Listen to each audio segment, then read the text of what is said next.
መከላከል ብሎም በስነ ምግባር የታነጸ ትውልድ መፍጠር ሰራዊት መፍጠር ቀድሞ ጠንቅቆ አውቆ ከእንደዚህ አይነት ነገር ርቆ በትክክለኛው መስመር ህዝብ ማገልገል ስላለበት ይህን በዓል ለማክበር እዚህ ተገናኝተናል።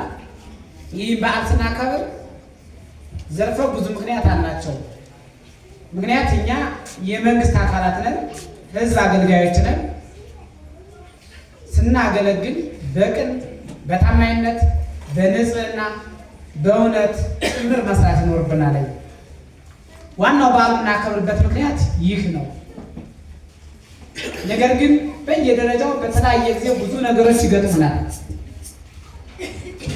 ማህበረሰባችንም ሲጉላላ ሲጓተትበት ረጅም ጊዜ ስንጎተው ይህ የሚሆነው ደግሞ አንዳንዶቻችን ከስነ ምግባር መጓደል፣ አንዳንዶቻችን ከአቅም ችግር፣ አንዳንዶቻችን አላግባብ ጥቅም ከመፈለግ የመነጨ ነው።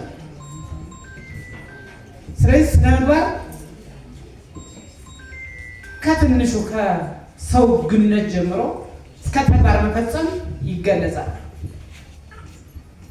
ሙስናም በተመሳሳይ በዛ ውስጥ አንዱ አካል ነው። የስነ ምግባር ውስጥ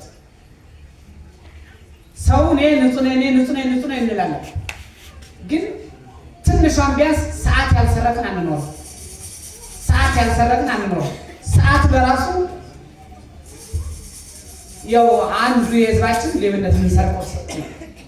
ከዚያ አኳያ በስነ ምግባር ከተገነባንስ እያንዳንዷን ጠንቅቀን የሚጠበቅብንን አድርገን ህዝባችንን በንጽህና እናገለግላለን ማለት ነው።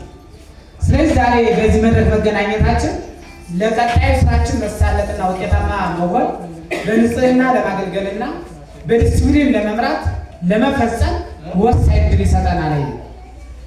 ስለዚህ ከየሴክተሩ ያልመጡ ካሉ ይግቡ ይስሙት። በኋላ አላውቀውም ነበር አይ እኮ እንደዚህ የሚባል አይመስለኝም ነበር ምን ሁሉ አይሰራም። ዛሬ በሚደረገው ግንዛቤ መፍጠሪያ መድረክ አብሮ ተገኝቶ አዳምጦ ሰው የድርሻው እንዲወጣ መደረግ መቻል አለበትና ስለዚህ መድረክ ትልቅ መድረክ ነው። ለእኛ በተለይ ለመንግስት ሰራተኞች ህዝባችን ለማገልገል ትልቅ መድረክ ነው። ይህ መድረክ ተጠቅመን ነገ በተገቢባችን ልናገለግል ማለት ነው። አመሰግናለሁ።